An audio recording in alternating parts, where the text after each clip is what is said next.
You're listening to the Corbett Report. corbettreport.com.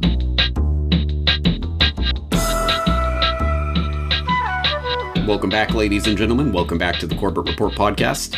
I'm your host, James Corbett of corbettreport.com, coming to you, as always, from the sunny climes of Western Japan, here on the 17th day of April 2020. Welcome to episode 376 of the Corbett Report podcast, Lies, Damned Lies, and Coronavirus Statistics. Yes, I am here today to inform you, in case you somehow managed to miss it, that the models, projections, guesstimates, case fatality rates, infection numbers, and various other statistics that have been thrown at the public in the past few months to justify the shutdown of the global economy, the implementation of a draconian police state, and the rewriting of all social norms and rules has been a bunch of manipulated, phony hooey. But don't take my word for it. Take the word of the credentialed, respected, university-affiliated, published, peer-reviewed, white lab coat-clad experts who are the only people we're allowed to trust on these matters. There is no evidence around that doing any of these antisocial separation or prohibition or whatever you call it has any effect on the epidemic. With one exception, it flattening the curve, what people try to do, is broadening it. And that means it takes more time. And if it takes more time, in the end, you are putting more people at risk because nobody can, for extended periods of time, follow these draconic strategies or measurements. So while looking for a specific virus, for example, the coronavirus, you can examine the total population. What you will find is that presumably around 8 or 10% of the population will have some kind of virus that makes them sick.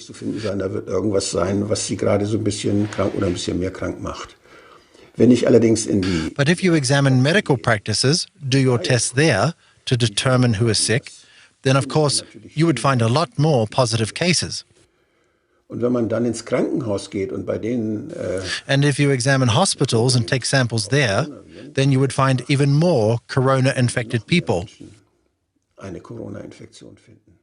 That is to say, depending on which proportions of the population you examine, whether it is the whole population, patients in the waiting room, patients in a clinic, or when you examine very ill patients in the intensive care unit that are about to die, you will expectedly find these 7 to 15% coronaviruses every time you do a test. However, if they die of the coronavirus or of another virus while just having also corona, that can't be determined for sure. So when you look at the death rates in Italy, you want to know where the tests have been taken, where and how have these few available tests been used. If they were used in a hospital on serious or terminally ill cases, then obviously the corona death rates rise. But let's say that, and this is an entirely hypothetical scenario, that that new coronavirus was not detected. No one had noticed it, and no one had found that this is a new entity. And eventually, it killed 10,000 people in the U.S. based on this presentation that you have respiratory distress syndrome, acute respiratory distress syndrome. Most likely, you would have counted that within the bin of influenza-like illness, which, as I said, is killing already 30 to 60,000 people. 10,000 more or less would be very difficult to pick. It would be well within the range of statistical noise. And probably no one would have noticed, or perhaps some experts would have said that this year influenza seems to have higher activity, and maybe give some advice to increase the vaccination rate. If it were 10,000 deaths, it's very likely that it would not have been noticed. People would not have paid attention, If there were some news story, as I say in my article, it would have attracted less attention than a game between two indifferent NBA teams. First, I want to say that in 30 years of public health medicine, I have never seen anything like this, anything anywhere near like this. And I'm not talking about the pandemic, because I've seen 30 of them, one every year. It's called influenza and other respiratory illness viruses that we don't always know what they are. But I've never seen this reaction. And I'm trying to understand why. And I have to say, I really feel for my colleagues that are in public health practice. It's easy for me to sit in the armchair of my office and look at this and observe it and be critical or have ideas. But I really feel for them for three reasons. One is that the data they're getting is incomplete to really make sense of the size of the threat. We're getting very crude numbers of cases and deaths, very little information about testing rates, contagious analysis, severity rates, who's being hospitalized, who is in intensive care, who is dying, what are the definitions to decide if someone died of the coronavirus or just died with the coronavirus. There's so much important data that is very hard to get to guide the decision about how serious the threat is this. The other part is that we actually do not have that much good evidence for these social distancing methods. There was just a couple of reviews in the CDC Emerging Infectious Diseases Journal, which showed that although some of them might work, we don't really know to what degree, and the evidence is pretty weak. So the third problem is the pressure that is being put on our public health doctors and our public health leaders, and that pressure is coming from various places. The first place it came from was the Director General of the World Health Organization, when he said this is a grave threat and public health enemy number one. I've never heard Director General of the WHO use terms like that. Then at the announcement of the pandemic, he said he's doing it because of a grave, alarming, quick spread of the disease and an alarming amount of inaction around the world. That puts a huge pressure on public health doctors and leaders and advisors, and a huge pressure on governments. And then you get this, what seems like a cascade of decision-making that really puts pressure on countries and governments, provincial, states, to sort of keep up with this action that was, that Dr. Hoffman said that we're trying to avoid or should avoid, which is an overreaction. I don't know what's an appropriate reaction, but I do know that I'm having trouble figuring this out. Doctor, I want to read for our viewers what the CDC says in part about how to count COVID deaths relating to that last issue we just raised. In cases where a definite diagnosis of COVID cannot be made, but is suspected or likely, like the circumstances are compelling with a reasonable degree of certainty, it is acceptable to report COVID-19 on a death certificate as probable or presumed. So, doctor, what's the problem with that? Well, in short, it's ridiculous. I spent some time earlier today just going through the CDC's manual on how to complete death certificates and the parts that were specifically written for physicians. And in that manual, it talks of precision and specificity, and that's what we were trained with. The determination of the cause of death is a big deal. It has impact on estate planning. It has impact on future generations. And the idea that we're going to allow people to massage and sort of game the numbers is a real issue, because we're going to undermine the trust. And right now, as we see politicians doing things that aren't necessarily motivated on fact and science, the public's their trust in politicians is already wearing thin. Yes, we are constantly exhorted to listen to the experts and only trust the people who are the credentialed, accredited scientists working in the field, unless they disagree with the alarmist narrative, in which case they must be ridden out of the history books, airbrushed out of the picture, Stalin, Soviet Russia style. And that is exactly what has happened with the dozens of scientists, prominent researchers in relevant fields, who are stepping up to contradict the alarmist narratives that are being put forth right now. And in order to understand that these are not fringe lunatic quacks, these are accredited, credentialed, awarded, respected experts in their field, and all of the other things that we are always told to bow down before, these are those types of people. And in order to document that, I will put on the record a couple of great articles from off-guardian.org that I hope everyone has in their info arsenal. One is called 12 Experts Questioning the Coronavirus Panic, and the follow-up is called 10 More Experts Criticizing the Coronavirus Panic. And this involves scientists and researchers like Dr. Sucharit Bhakdi, a specialist in microbiology who is a professor at the Johannes Gutenberg University in Mainz and head of the Institute for Medical Microbiology and Hygiene, one of the most cited research scientists in German history.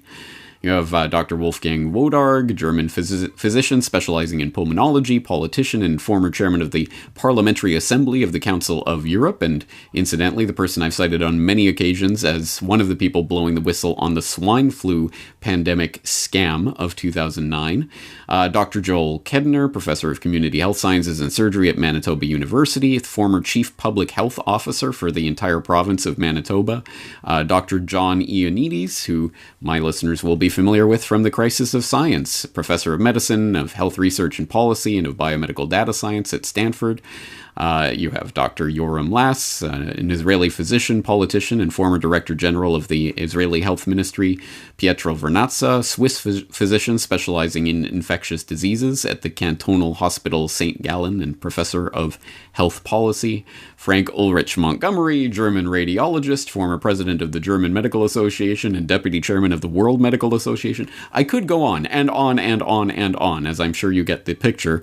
There are dozens and dozens and dozens of very prominent people who are speaking out against the panic that is being fomented on the back of the dodgy numbers and questionable science that is this pandemic panic. And while we're throwing names and important perspectives into this mix, I will point people also to the excellent series of videos, Perspectives on the Pandemic, that is being produced by Journeyman Pictures right now, featuring Dr. John Ioannidis, Knut Witkowski, and most recently Dr. David L. Katz, talking about different ways that the mainstream science that has been pushed, at any rate, on the back of this panic, is demonstrably wrong, and demonstrably dangerously wrong. This isn't just a academic question of, well, how many zeros should we add to the total estimate of number of deaths? No, this is about what we should do in the event of this spreading panic.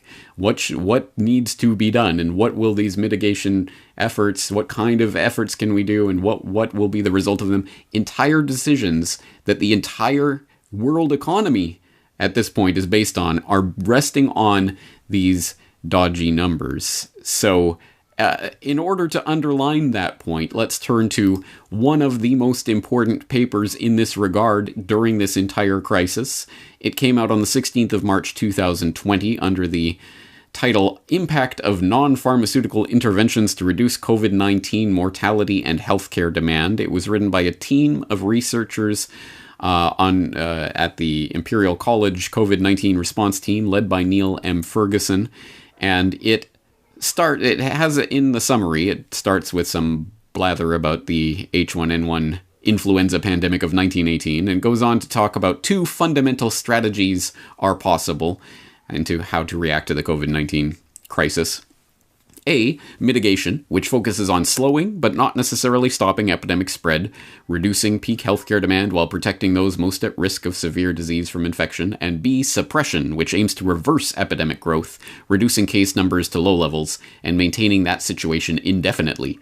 Each policy has major challenges. We find that optimal mitigation policies, combining home isolation of suspect cases, home quarantine of those living in the same household as suspect cases, and social distancing of the elderly and others at most risk of severe disease, might reduce peak healthcare demand by 2/3 and deaths by half. However, the resulting mitigated epidemic would still likely result in hundreds of thousands of deaths and health systems, most notably intensive care units, being overwhelmed many times over.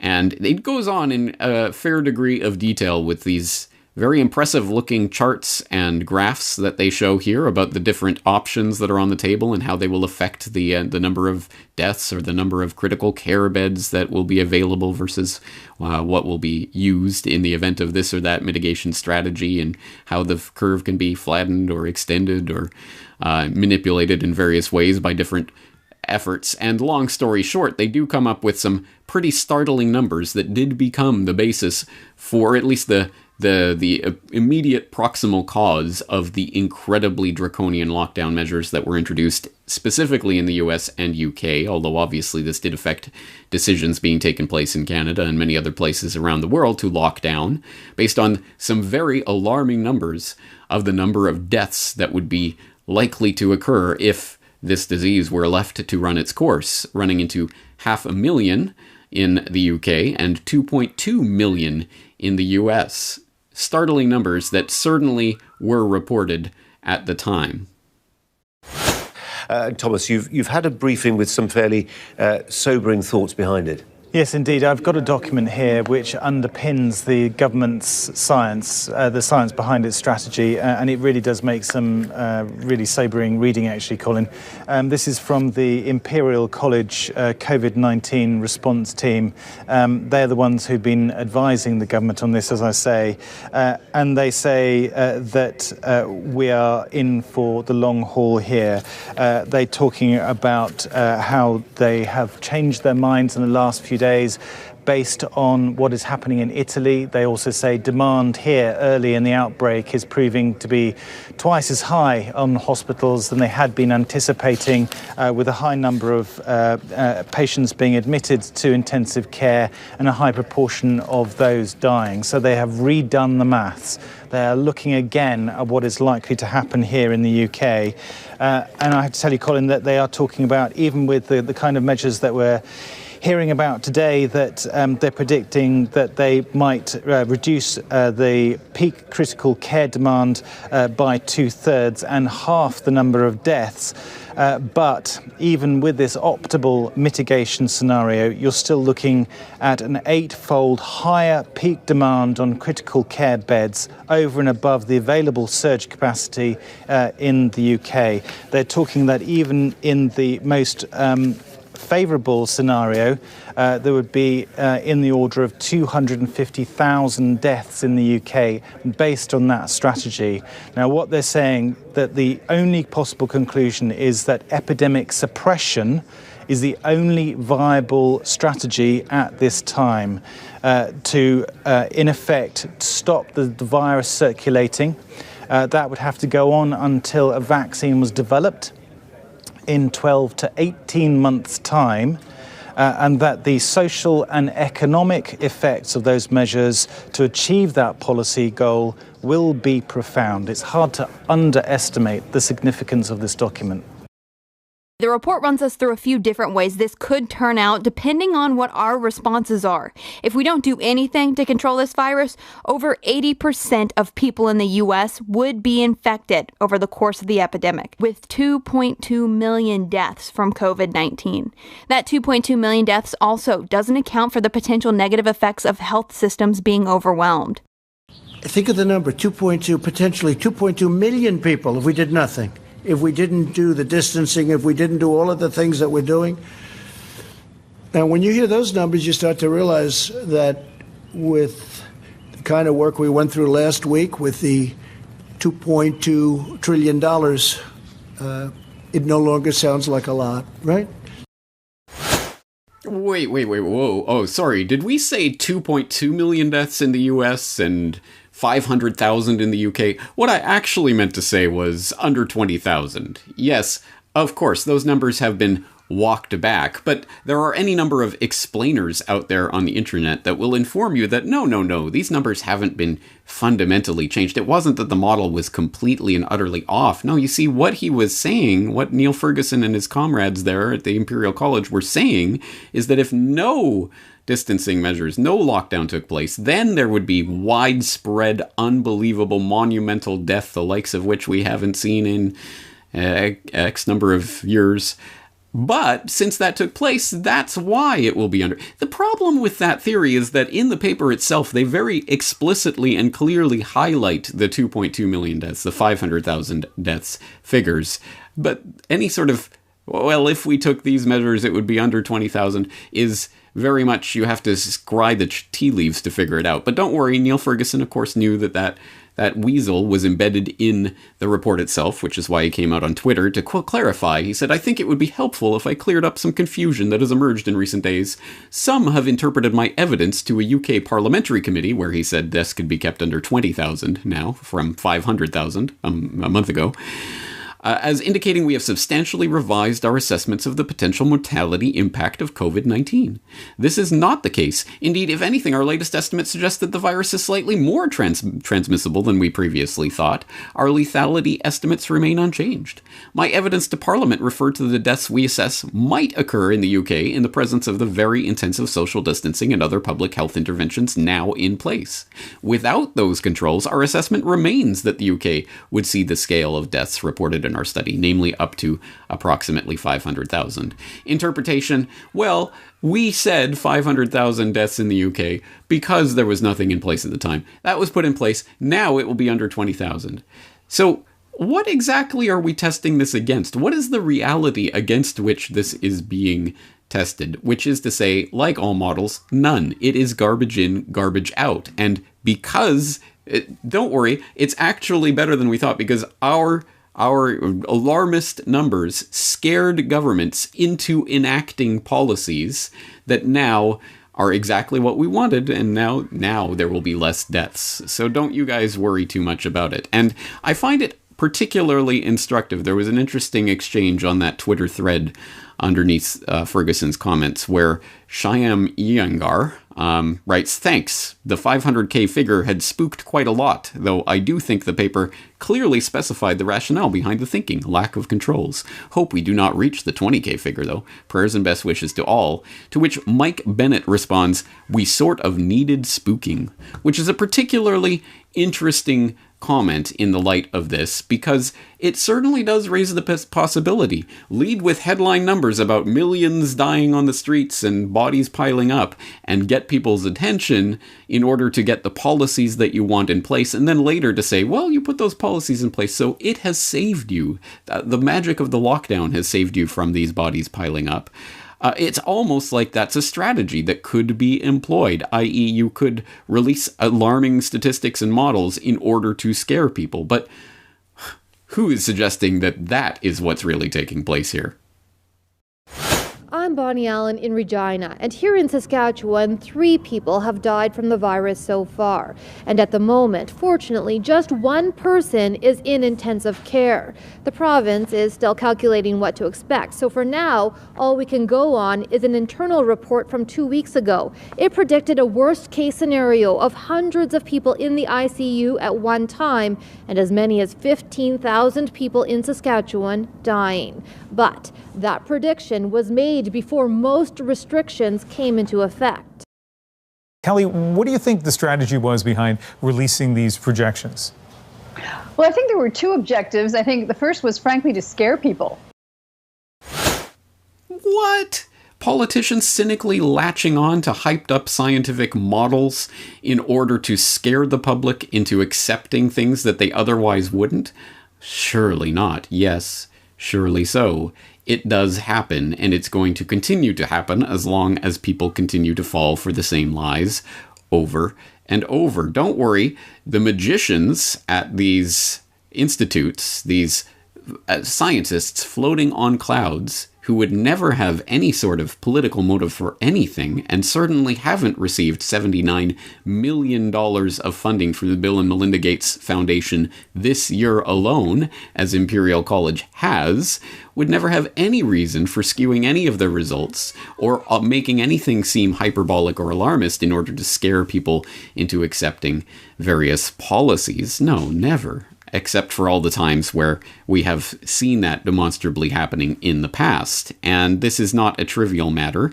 Of course, we see similar things taking place in the US, where previously we have heard estimates of up to 200,000 Americans dying from people like Anthony Fauci. That's much lower than the 2.2 million that we were being told just a month ago, but it has been revised downwards from 2.2 million to 200,000, 100,000, 81,000. Now, of course, that has been revised downwards again. Now the Institute for Health Metrics and Evaluation at the University of Washington is now estimating a peak of 60,000 deaths by COVID-19 by August of this year. So that continues to get ratcheted downwards, and no doubt once again the politicians will be able to pat themselves on the back to say, see, we saved you. There would have been millions dead. Now there are only tens of thousands, and we did it. So garbage in, garbage out. But once again, please don't take my word on that aspect of these models. Take, Anthony Fauci's. I'd like to start with the question of these models, which are now getting a lot of pushback in terms of their reliability when the numbers have swung, 33% in just a couple of days. What do you say to Andy McCarthy, who wrote that piece? Well, I mean, there's a certain validity to it. I have been and still am and will always be somewhat reserved and skeptical about models, because models are only as good as the assumptions that you put into the model.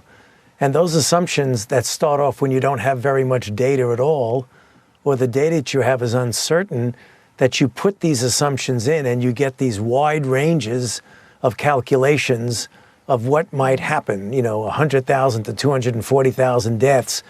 But then as you start to accumulate data that's real data, are likely being influenced heavily by the mitigation programs that you put in, the physical separations, that when real data comes in, then data, in my mind, always trumps any model. And you have to modify the model and the assumptions as you get data in. So I have no problem with people who are critical of modeling, because modeling is inherently an imperfect science. So I don't really have any quibbling with that. And you just got to make sure as you collect real data, you rely more on the data than you do on a model. Yes, the models aren't worth the paper they are not written on, with the data that is not provided to the public about them, something that viewers of the Corbett Report will know all too well in the context of things like the vigorous and very detailed model of the WTC-7 destruction that NIST provided to the public. See, it was just a natural collapse due to fire, and you can see from this computer model. Look at this animation on this screen. Don't worry, there is a model behind it, but we cannot release it to you because it would jeopardize public safety. So you can look at this animation and clearly see that this accurately represents exactly what happened on 9/11/2001. And just as in that case, now we have these death estimate models. Millions will die unless you do what we want, and then you do what we want. There, you see, we saved you. We saved you from the millions that were going to die in these models that we now admit are flawed. One understands how that game works, but again, for a slightly more detail on this, and from someone who knows a thing or two what he is talking about, let's go to Del Bigtree's recent conversation with Knut Witkowski, Dr. Knut Witkowski, who has talked at length about these models and the fact that they are indeed garbage in, garbage out, which is to say, worthless. At what point did you break away from believing in the imperial model? How early on did you start suspecting it was wrong? From the very beginning, I never believed in it. Why? Well, because it didn't make any sense.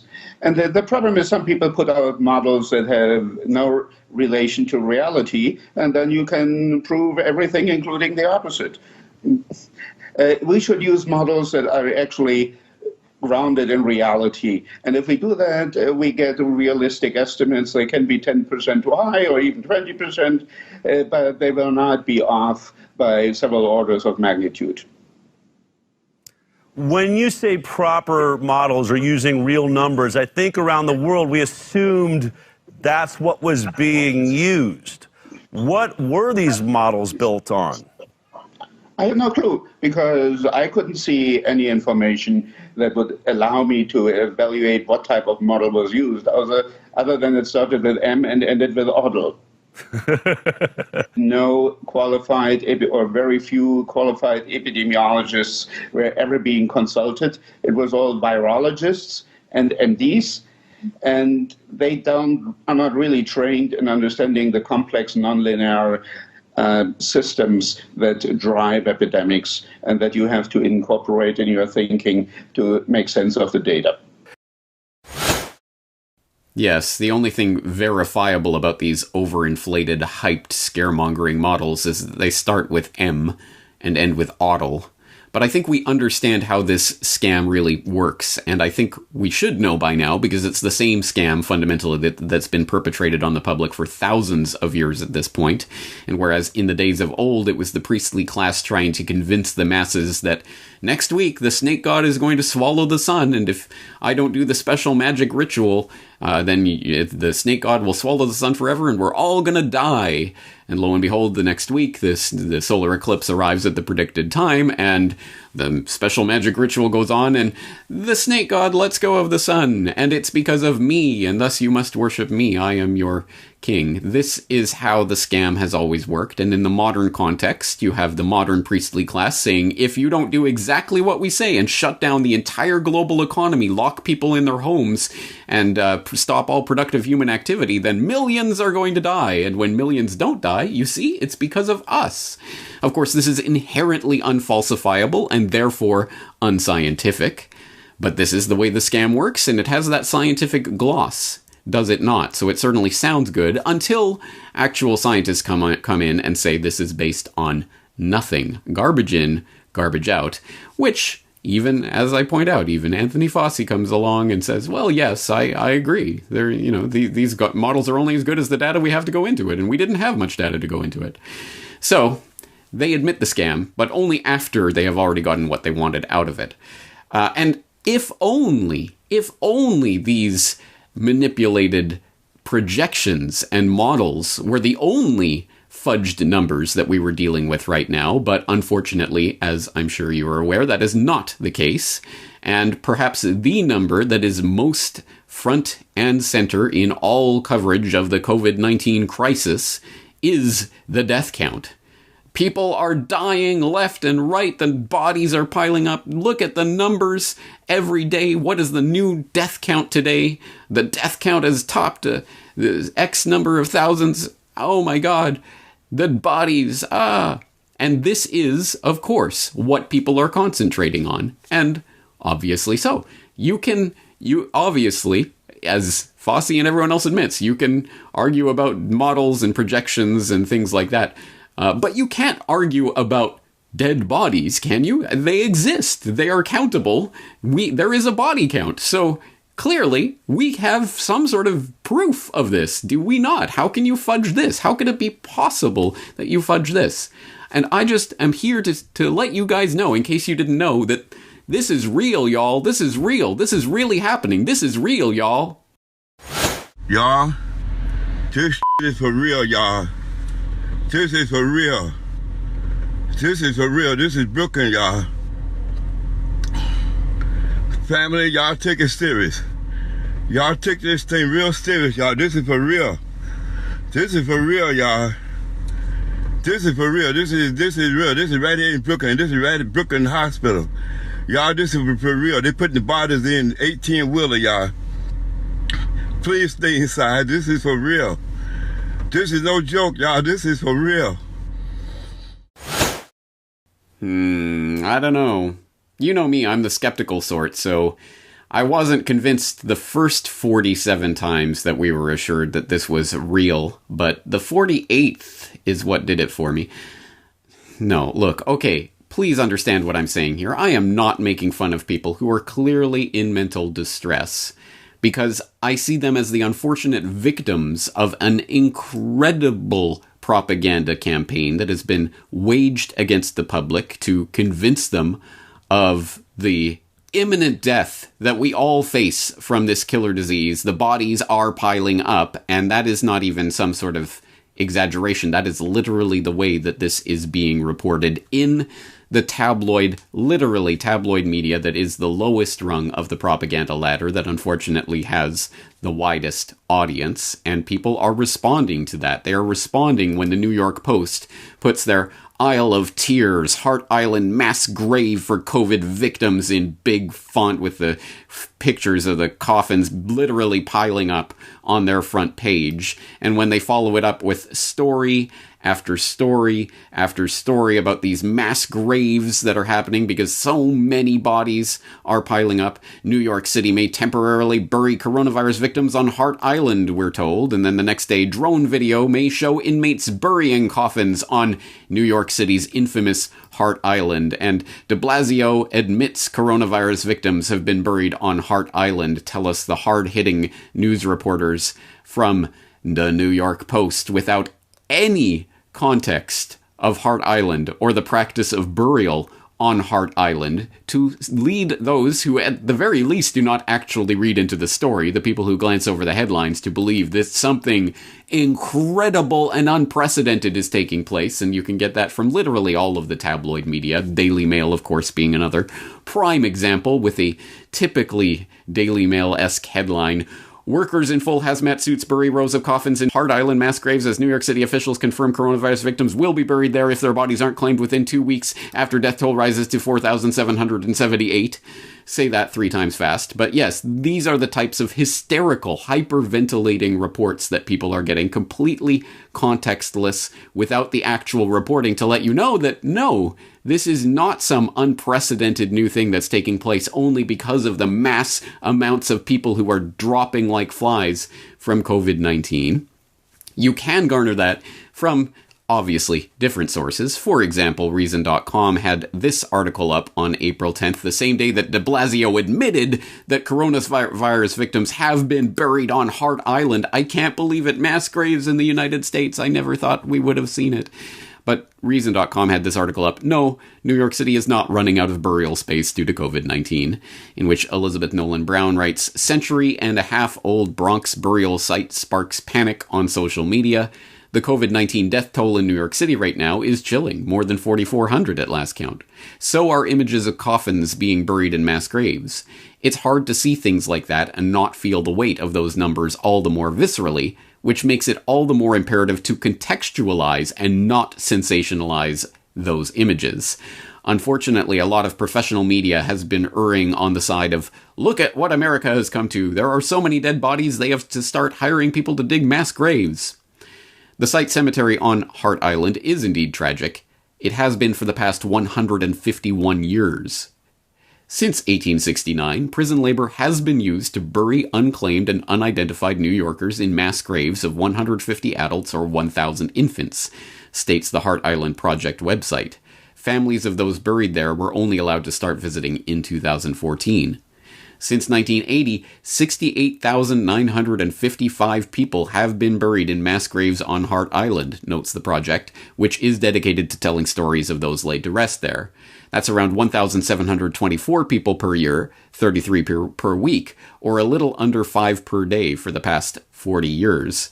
New York City Department of Corrections spokesman Jason Kirsten puts the average a little lower, telling Reuters that prison laborers bury around 25 bodies on Heart Island each week.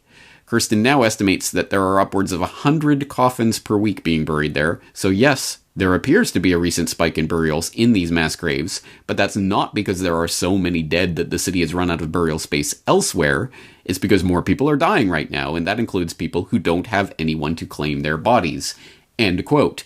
Well, that puts a little bit more context into this. This is not a new practice. This is a 151-year-old practice that the media is just starting to put on their front page and sensationalize. But even Elizabeth Nolan Brown gets it slightly wrong here. It's not simply because there are so many bodies that they now have more bodies to bury, more unclaimed bodies to bury. It is also because, as is reported way down at the bottom of some of these New York Post articles, no, the New York Medical Examiner's Office has changed their criteria for what counts as an unclaimed body. It used to be 30 days. They would hold a body for 30 days. Now they are holding them for 15 days.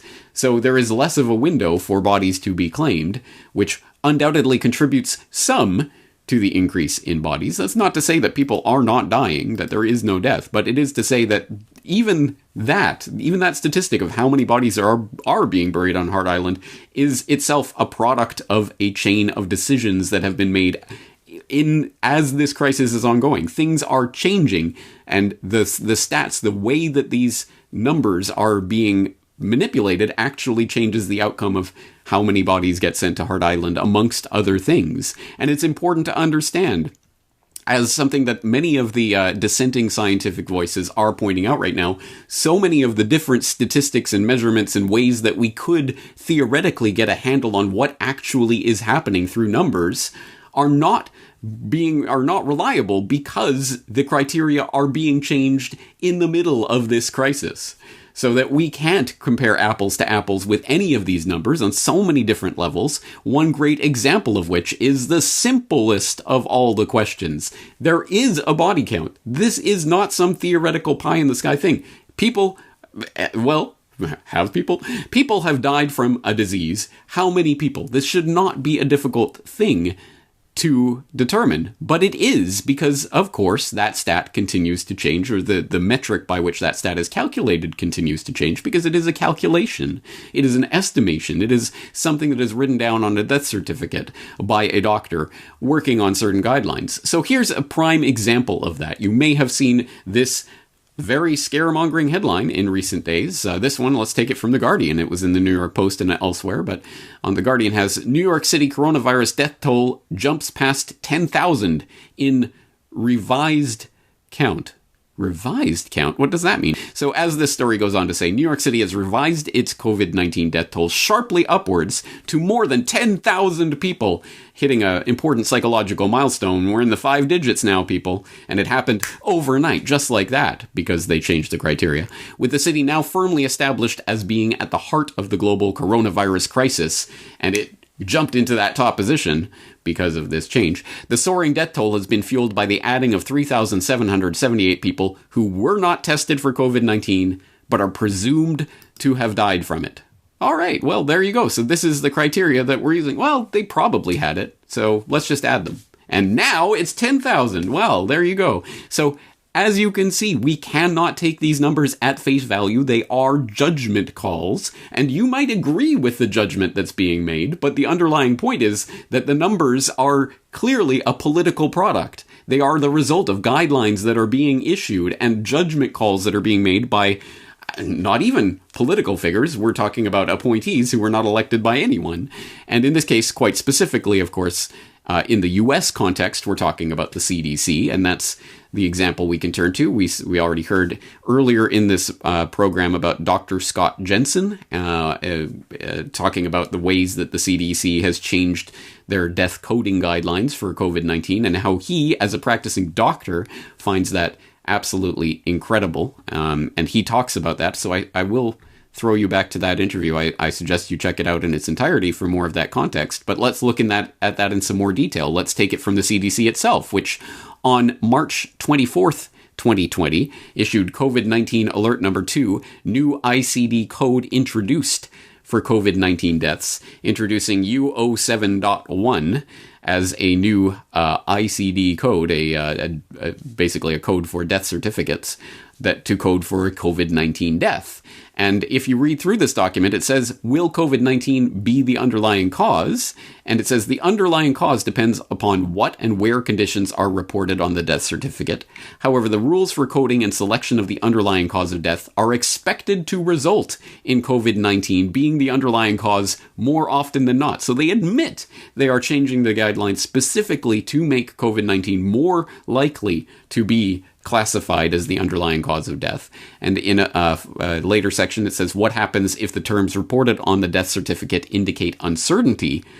Well, yeah, that's a good question. What if we don't know exactly what the cause of death was? It says, if the death certificate reports terms such as probable COVID-19 or likely COVID-19, these terms would be assigned the new ICD code.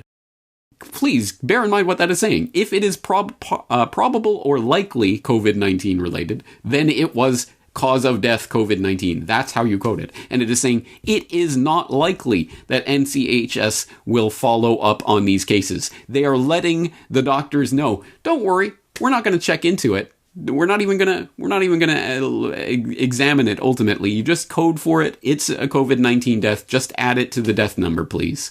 They are telling doctors outright to do it. And there's more information about that. They followed up in April of 2020 with Vital Statistics Reporting Guide, Guidance Report number 3, talking about cause of death reporting, specifically when it comes to COVID-19, and more detail goes into it there. So I will put that link in the show notes for you to follow. But you don't take my word for it, or don't take the CDC's own documentation for it. You can, of course, get this from the horse's mouth, in this case, the horse being Deborah Birx. Can you talk about your concerns about deaths being misreported by coronavirus because of either lack of testing or standards for how they're characterized? So I think in this country, we've taken a very liberal approach to mortality. And I think the reporting here has been pretty straightforward over the last 5 to 6 weeks. Prior to that, when there wasn't testing in January and February, that's a very different situation and unknown. There are other countries that if you had a pre-existing condition, and let's say the virus caused you to go to the ICU and then have a heart or kidney problem, some countries are recording that as a heart issue or a kidney issue and not a COVID-19 death. Right now, we're still recording it, and the great thing about having forms that come in and a form that has the ability to mark it as COVID-19 infection, the intent is right now that if someone dies with COVID-19, we are counting that as a COVID-19 death. Let's underline this point for the heart of thinking. That number that's being flashed on your TV screens and on the front pages of newspapers and on websites every single day that is being flashed in front of you, the number of deaths, the number of bodies that's being piled up, is a padded number. It is being generously added to by a generous classification that anyone dying with COVID-19 is dying of COVID-19, not a trivial distinction, and not some fancy flight of conspiracy theorizing. It is being admitted to by the officials in charge of doing this themselves. And just in case there was any doubt, this is not simply an American phenomenon. This is happening all around the globe. You might recall that just last month, I was answering the question, what's up with the Italian mortality rate on Questions for Corbett, where we looked at the incredible numbers coming out of Italy, and I mean incredible in the most literal sense, because they are not credible.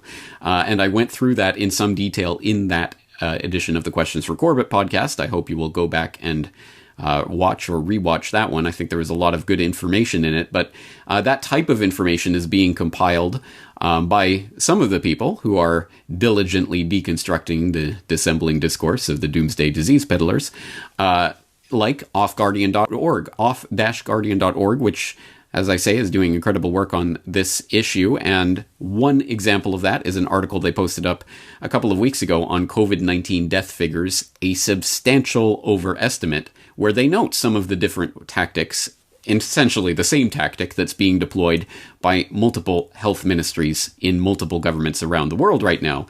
For example, again, as we noted in that Questions for Corbett that I just mentioned, Professor Walter Ricciardi, advisor to Italy's health minister, explained this, the Italian incredible number of deaths being reported, was caused by the generous way the Italian government handles death certificates. The way in which we code deaths in our country is very generous in the sense that all people who die in hospitals with the coronavirus are deemed to be dying of the coronavirus. They go on to talk about Germany. On March 20th, the president of Germany's Robert Koch Institute confirmed that Germany counts any deceased person who was infected with coronavirus as a COVID-19 death, whether or not it actually caused death. Ireland, Northern Ireland's HSC Public Health Agency is releasing weekly surveillance bulletins on the pandemic. In those reports, they define a COVID death as individuals who have died within 28 days of first positive result, whether or not COVID-19 was the cause of death. They're openly admitting it. And one of the craziest actually comes out of England, where this article notes, NHS England's Office of National Statistics releases weekly reports on nationwide mortality. Its latest report, at the time of this article, week 12, March 14th to 20th, was released on March 31st and made special mention of COVID-19, explaining they were going to change the way they report the numbers in future. The ONS system is predicated on the registration of deaths, meaning they count not the number of people who die every week, but the number of deaths registered per week. This, naturally, leads to slight delays in the recording of numbers, as the registration process can take a few days.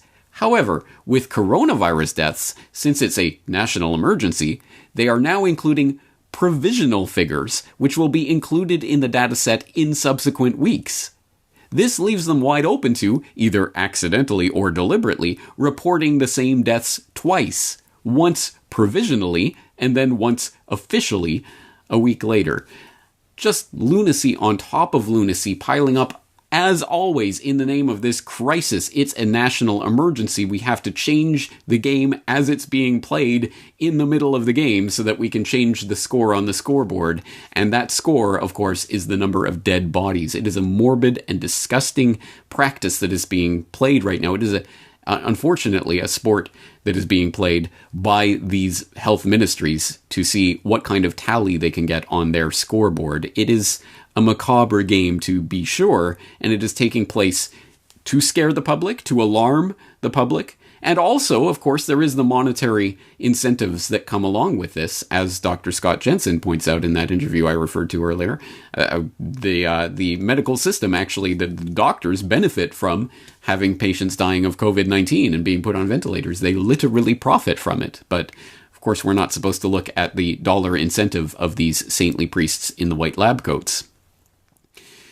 Now, it gets even crazier when you really start to think about it, because you would think that in the event of some sort of pandemic, the most basic number, the most simplest number that you could possibly come up with is the case fatality rate for the disease, because that seems like it's a pretty, again, straightforward thing to note. This, as its name implies, of course, is a ratio that compares the deaths from a certain disease to the total number of people diagnosed with the disease. So we've already seen that the numerator on that ratio, the deaths from a certain disease, can and is manipulated. Well, the denominator, surely at least we have that, right? The number of people diagnosed with the disease. I mean, that's just, again, this is just binary. Either they have it or they don't. They were diagnosed or they weren't. This is pretty straightforward. How can you even fudge a number like that? Well, just ask someone like Wolfgang Wodarg, who we did hear from at the beginning of this episode. And again, the links to all of this are in the show notes, so please do make use of that resource. But let's take this from a different source, this time Kevin Ryan over at his blog on digwithin.net, where he had a recent post called, "Has COVID-19 testing made the problem worse?" And that article starts by noting concerns about the virus SARS-CoV-2 that causes the disease called COVID-19 have centered around reported mortality rates. However, errors in reporting those rates have led to confusion regarding the true health impacts. Because estimated rates are dependent on the test used to identify infected patients, understanding that test and its history could lead to much-needed clarity. Errors in reported mortality rates have come from mistakes in calculation. An example has been equating the measured case fatality rate, deaths divided by patients actively infected, with the actual mortality rate, deaths divided by patients who were ever infected. The latter number is unknown and will not be known until antibody titers can be performed to see who has previously been infected. But that actual mortality rate is expected to be much lower, perhaps around 0.3%, as estimated by an epidemiologist from Stanford University, in that case referring to Dr. John Ioannidis. Another common error has been attributing the deaths of all infected people to COVID-19, regardless of other pre-existing illnesses. This error has been magnified by governments mandating that all deaths of presumptive patients be listed as deaths from COVID-19, even if the patient was never tested for SARS-CoV-2 at all. the mortality rate errors would be further worsened if there were errors in testing for the presence of the virus. What is becoming increasingly clear is that there have been serious questions regarding the reliability of that testing. The test in question uses a technique called reverse transcriptase quantitative polymerase chain reaction, RT-qPCR, to identify the presence of RNA from SARS-CoV-2. Testing follows different protocols in different countries, and the first problem was seen in China, the reported origin of the virus.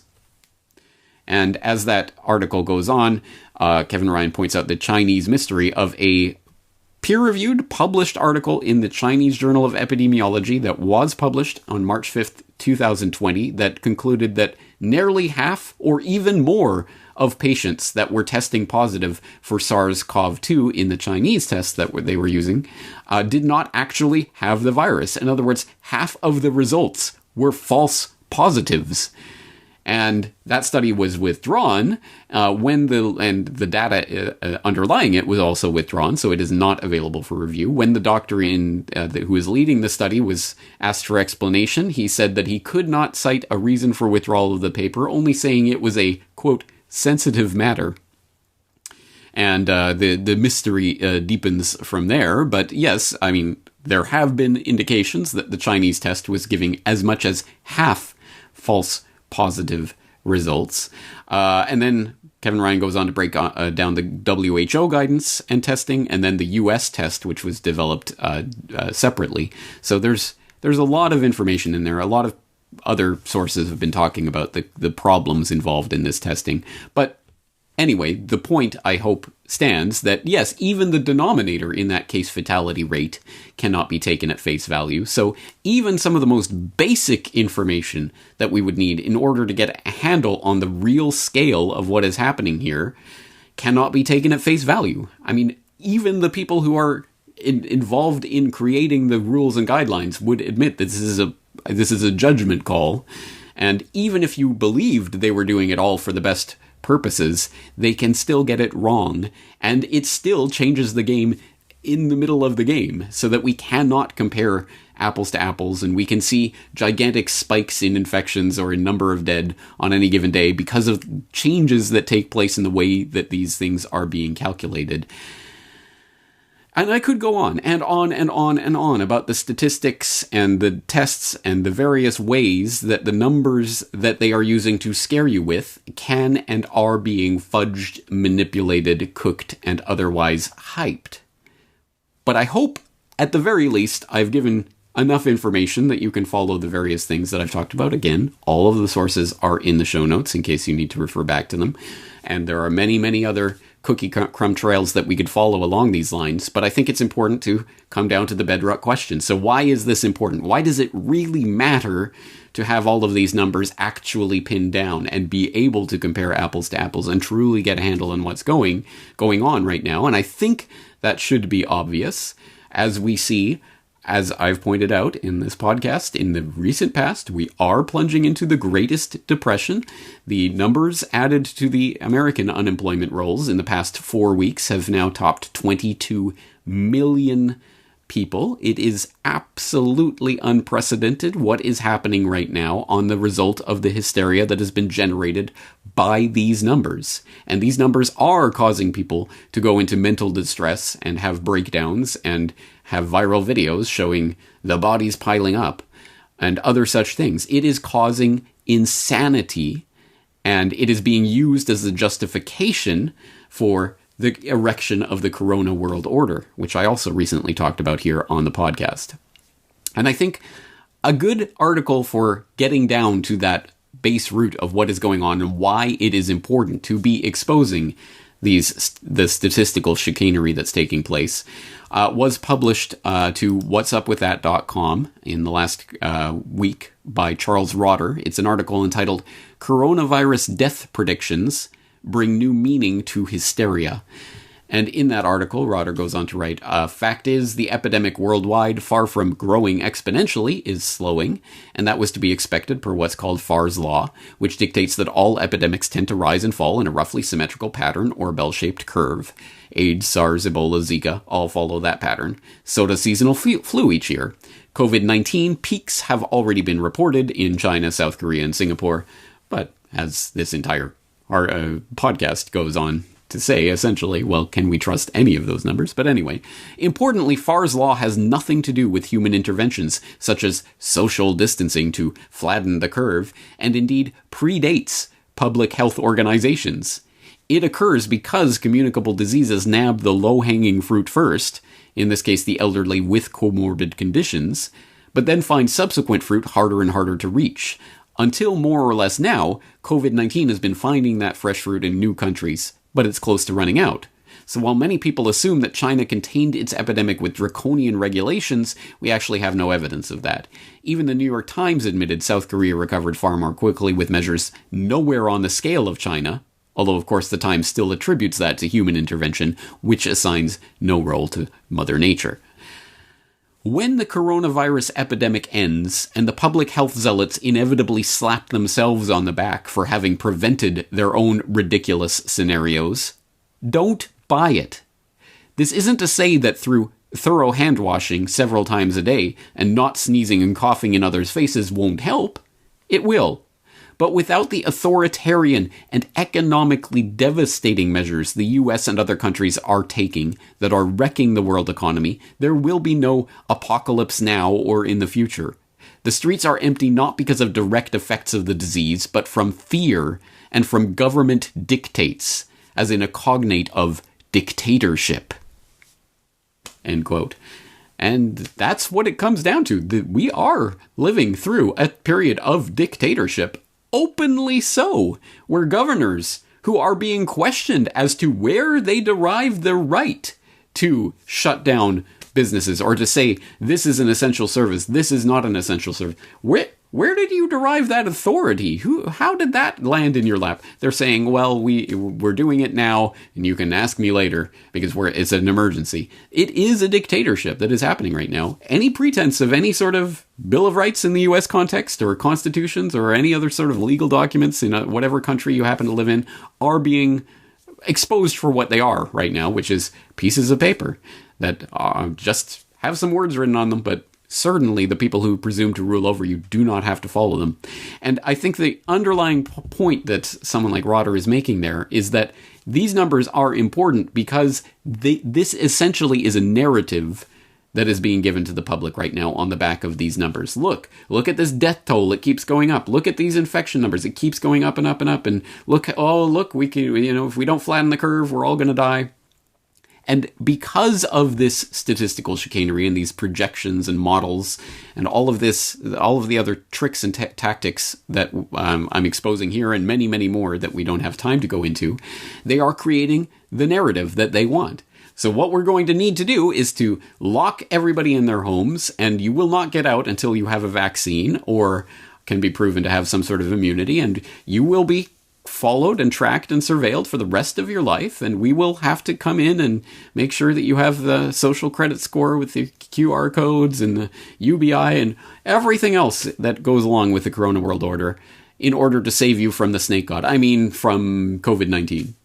That is the narrative. And unfortunately, what this demonstrates, what the lunacy of the last few months has demonstrated, is that control of that narrative, the ability to create a narrative like that, is the underlying fundamental control of society. Because as I pointed out in Questions for Corbett that was recorded just 24 hours ago, yes, the lockdown is happening in your mind. The lockdown happens because there is mass compliance with it, because people believe these numbers unquestioningly, these numbers that are clearly and admittedly being fudged and manipulated and finessed and generously coded and all of the other words that they use to describe the cooking of the books that's going on right now, because people believe in that narrative that is being forced on us on the back of those manipulated numbers. They will self-quarantine and self-isolate and do all of the things, do anything that the government says. Oh, I needed an immunity passport now? Okay.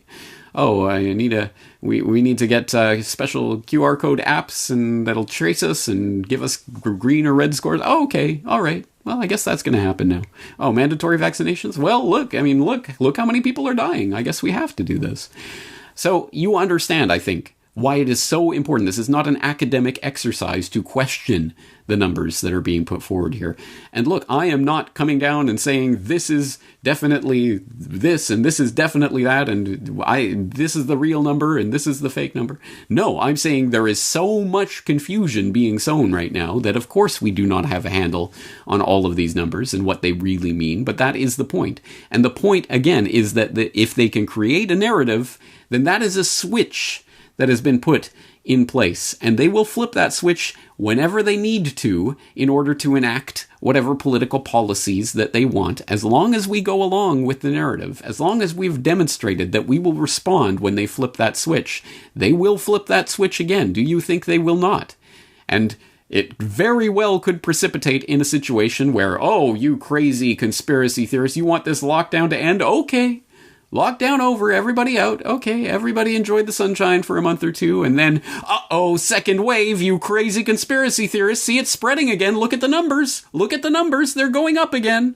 Look at these mass graves that have been there for 151 years. Look, see what you did, you crazy conspiracy. So if they can control that narrative, then they can control what happens as a result of this. They can create a new second wave, again, out of whole cloth if need be.